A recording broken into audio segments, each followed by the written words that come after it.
முருகாச்சரணம். கந்த புராணத்தினுடைய சென்ற பகுதியில் சூரபத்மன், பகன், மாயூரன், சேரன் முதலிய 3 தூதுவர்களை தேவர்கள் இருப்பிடம் சென்று அங்கே இருக்கிற நிலைமையை ஆராய்ந்து வருமாறு அனுப்புகிறான். இத்தோட சென்ற பதிவில் நம்ம முடிச்சிட்டோம். இந்த பதிவில் நம்ம என்ன அப்படிங்கிறத பார்த்துடலாம் வாங்க. செந்திலாய் வந்த சேய் வடிவேலன் அப்படிங்கிறதான் இந்த பகுதியினுடைய தலைப்பு. தாரகாசுரனை அழித்தவுடன் முருகப்பெருமான் தேவகிரியை விட்டு புறப்பட்டு தென் திசை நோக்கி புறப்படுறாரு. அடுத்து அவங்க கேதார்நாத்தை அடையிறாங்க. அந்த தலத்தினுடைய வரலாறு பார்த்தீங்க அப்படின்னா மிகச்சிறந்த வரலாறு. அது என்னன்னு பார்த்துடலாம் வாங்க. ஒரு தடவை பிருங்கி முனிவர் சிவபெருமானை மட்டுமே பக்தியுடன் ஆராதித்து வர்றவர்.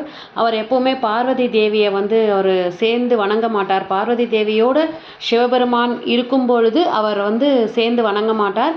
சிவபெருமானை மட்டும் தனியாக தான் அவர் எப்போவுமே வணங்குவார். அவருடைய கொள்கை தவறானது அப்படின்னு எடுத்து சொல்வதற்காக சிவபெருமான் அவருக்கு தரிசனம் தந்தபோது இறைவியுடன் சேர்ந்தே நின்று காட்சி தராரு. அப்போது பிருங்கி முனிவர் ஒரு வண்டா மாறி ஈசனை மட்டும் வலம் தேவிக்கும் அதாவது இடையே உள்ள இடைவெளியில் புகுந்து வெளிப்பட்டு இறைவனை மட்டும் வணங்கி போயிடுறாரு. இதை பார்த்ததும் பார்வதி ரொம்ப வருத்தம் அடைகிறாங்க.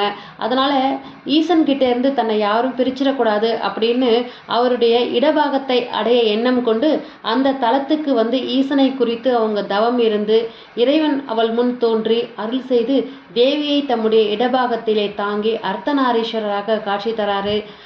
தேவர்களோட வந்த முருகப்பெருமான் அந்த தலத்திலே அடியார்களுக்கு அருள் பாலித்து வரும் திருக்கோலத்தை தரிசித்து மகிழ்ந்து காசிக்கு புறப்படுறாரு.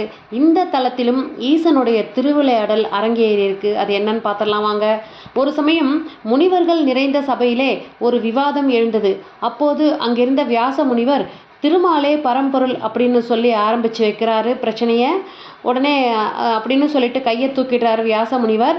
இறைவன் அவருடைய தவறை எடுத்துக்காட்ட அந்த உயர்த்திய கையை அப்படியே ஸ்தம்பிக்குமாறு செய்து விட்டார்.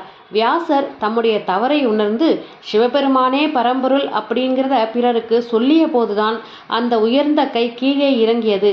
அந்த அற்புதம் நிகழ்ந்த தலம் காசி க்ஷேத்திரம். முருகன் தேவர்களுடன் அங்கு இறைவனை தரிசித்து வழிபட்டு மேலே பிரயாணப்பட்டார். அடுத்து அவங்க ஸ்ரீசைலம் நோக்கி புறப்படுறாங்க. அதாவது மல்லிகார்ஜுன கஷேத்திரம், திருப்பருப்பதம் அப்படின்னு சொல்லப்படுற அந்த இடத்துக்கு அவங்க புறப்படுறாங்க. ஸ்லாத முனிவருடைய புத்திரராக பிறந்த நந்தி தேவர் ஈசனை தாங்கும் பாக்கியம் அந்த பிறவியில் இல்லாது போய்விடக்கூடாதே அப்படின்ற எண்ணத்தில் இறைவனை தமது தலையிலே தாங்கி இருக்கிற மலையாக அருளுமாறு வேண்டி தவம் இருக்கிறாரு. ஈசன் அந்த கோரிக்கையை அன்புடன் ஏற்றுக்கிறாரு. நந்தி தேவர் மலையாக கிடக்க அவரது திருமுடியாகிய சிகரத்திலே இறைவன் எழுந்தருளி பக்தர்களுக்கு அனுகிரகம் செய்கிறாரு.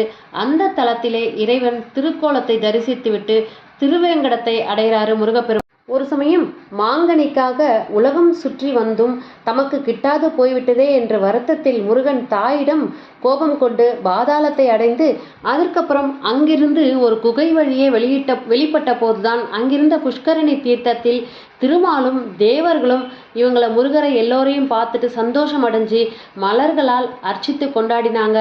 அந்த இடத்தை கண்டு பெரிதும் மகிழ்ந்த முருகன் மேலும் பிரயாணப்பட்டு சிலந்தியும் பாம்பும் யானையும் சிவகோசாரியாரும் கண்ணப்ப நாயனாரும் நக்கீரரும் கன்னியரும் முக்தி பெற்ற ஸ்தலமும் தக்ஷண கைலாசம் அப்படின்னு சொல்லப்படுறதும் ஆகிய திருக்காளஹஸ்தி மலையை தரிசிச்சுட்டு திருவாலங்காட்டுக்கு போகிறாரு முருகப்பெருமான். ஒரு சமயம் காளிதேவி மிகுந்த கோபம் கொண்டு இந்த உலகம் முழுவதையும் அழித்து விடுவதாக எழுந்தபோது அது கண்ட நான்முகன் முதலானோர் நடுநடுங்கி இறைவனிடம் சரண் அடைந்தனர். ஈசன் அவர்களுக்கு அபயம் அளித்து காளியின் செருக்கு அழியவும் உலகம் உய்யவும் திருநடனம் புரிந்தார். அந்த தலமே திருவாலங்காடு அப்படின்னு சொல்லப்படுது. அதுக்கப்புறம் பார்த்தீங்கன்னா பிரளய காலத்தில் அழியாது இருக்கும் காஞ்சி மாநகரை அடைகிறாங்க. திருமால், பிரம்மன் முதலானோர் அந்த தலத்தை தங்கள் இருப்பிடமாக வச்சிருக்காங்க. அந்த தலத்திலேயே ஈசனை வழிபட்டு மகிழ்ந்தவர்களாய் தங்கள் பிரயாணத்தை மேலே தொடர்றாங்க முருகப்பெருமானும் மற்றும் தேவர்களும். ஒரு சமயம் பரந்தாமனுக்கும் நான்முகனுக்கும் இடையே பெருத்த விவாதம் எழுந்தது. 2 பேருக்கும் தாங்களே முதன்மையானவர் அப்படின்னு எண்ணம் ஏற்பட்டது. அதன் காரணமாக அவர்களுக்கிடையே சண்டை மூண்டு விட்டது. அந்த சமயம் அவர்களுக்கிடையே அனற்பிழம்பாக தோன்றிய இறைவனுடைய அடியையும் நுனியையும் காண முடியாது. தங்கள் இருவருக்கும் மேம்பட்டு ஒருவர் முதல்வராக இருக்கின்றார் என்பதை அறிந்து இறைவனை வணங்கினர்.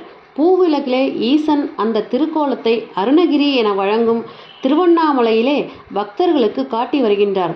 முருகப்பெருமான் அந்த தலத்திலே இறைவனை தரிசித்து புறப்பட்டு முதிய அந்தணர் வடிவிலே வந்து சுந்தரருக்கு அடிமை ஓலை காட்டி திருமணத்தை நிறைவேறாது தடுத்து ஆட்கொண்ட திருக்கோலத்தை வெண்ணெய் நல்லூரிலே தரிசித்து மகிழ்ந்து விருத்தாச்சலத்தை அடைகின்றார். பழமலை அப்படின்னு சொல்லப்படுற விருத்தாச்சலத்தில் ஈசன் இறந்த குற்றமற்ற உயிர்களை தம்முடைய தொடையின் மீது கிடத்தி கொண்டு திருமந்திரமாகிய பஞ்சாட்சரத்தின் உண்மையை உணர்த்தி உபதேசித்து பிறவா பேரின்பத்தை அளிக்கின்றார். அந்த சமயம் தேவியர் அருகில் நின்று களைப்பு நீங்க தம்முடைய ஆடையால் காற்று வர வீசுகின்றனர். காசியைப் போலவே இங்கும் இந்த தலமும் சிறந்து விளங்குகின்றது. இந்த இடத்தை அடைந்த முருகப்பெருமான் தேவர்களுடன் இறைவனை ஆராதித்து மகிழ்ந்தார். பின்னர் அவர்கள் பதஞ்சலி முனிவர் வியாக்கிரபாத முனிவர் ஆகிய இருவரும் தரிசிக்கும் பொருட்டு ஈசன் ஆனந்த தாண்டவமாடி அருளிய சிதம்பரத்தை அடைந்து அந்த திருக்கோலத்தை கண்டு மனம் களிப்புற்று மன்னி ஆற்றங்கரையை அடைந்தார். மன்னி ஆற்றங்கரையை அவங்க அடையும் போது மாலை நேரமாகிவிட்டது, அஸ்தமனமாகிவிட்டது. பிரம்மன் முதலானோர் முருகப்பெருமானை வணங்கி, ஐயனே, இந்த ஆற்றங்கரையில் மணற்குன்றுகளும் சோலைகளும் நிறைந்திருக்கின்றது. இந்த பிரதேசத்திலே தங்களை பூஜித்து மகிழ விரும்புகின்றோம் அப்படின்னு வேண்டுறாங்க எல்லோரும். வேலவன் அதற்கு இணங்கவே விஸ்வகர்மா அந்த ஆற்றங்கரையிலே அழகிய நகரத்தை உண்டாக்கினார். தேவர்கள் குமாரனை கோலாகலத்துடன் நகரினுள் அழைத்து சென்று பலவிதமாக ஆராதித்து மகிழ்கிறாங்க. அந்த நகரத்தில் குமரன் எழுந்தருளியதால் அது குமாரபுரி அப்படின்னு பேர் வழங்கலாயிற்று. அந்த ஊருக்கு இந்த காலத்தில் திருச்சேஞ்சலூர் அப்படின்னு பேர் இருக்குது. அன்னைக்கு நைட்டு தேவர்கள் குமாரபுரியில் தங்கி இருக்கும் பொழுது பக்கத்தில் உள்ள சீர்காழி பகுதியில் இருந்து வரும் வனதேவதை ஒன்று இந்திரனை சந்தித்தது. சூரபத்மனுக்கு பயந்த இந்திரன் சீர்காழி பகுதியிலே பலகாலம் பதுங்கி இருந்தான். அப்போது இந்திராணியின் நகைகளை ஓர் மூட்டையாக கட்டி வனதேவதையிடம் கொடுத்து வைத்திருந்தான். தேவர்களுடன் இந்திரன் வந்திருப்பதை அறிந்த வனதேவதை அவனை சந்தித்து அந்த மூட்டையை கொடுத்து விட்டு சென்றது. மூட்டையை பிரித்து அதனுள் இருந்த அணிகலன்களை பார்த்ததும் இந்திரனுக்கு மனைவியின் நினைவு வந்துவிட்டது. இரவு முழுவதும் ஒரு பூஞ்சோலையில் தனியே மனைவியை நினைத்து உருகினான். பொழுது புலர்ந்ததும் இந்திரனுக்கு தன் செய்கை மிகவும் முறைகேடானது அப்படின்னு தோணுச்சு.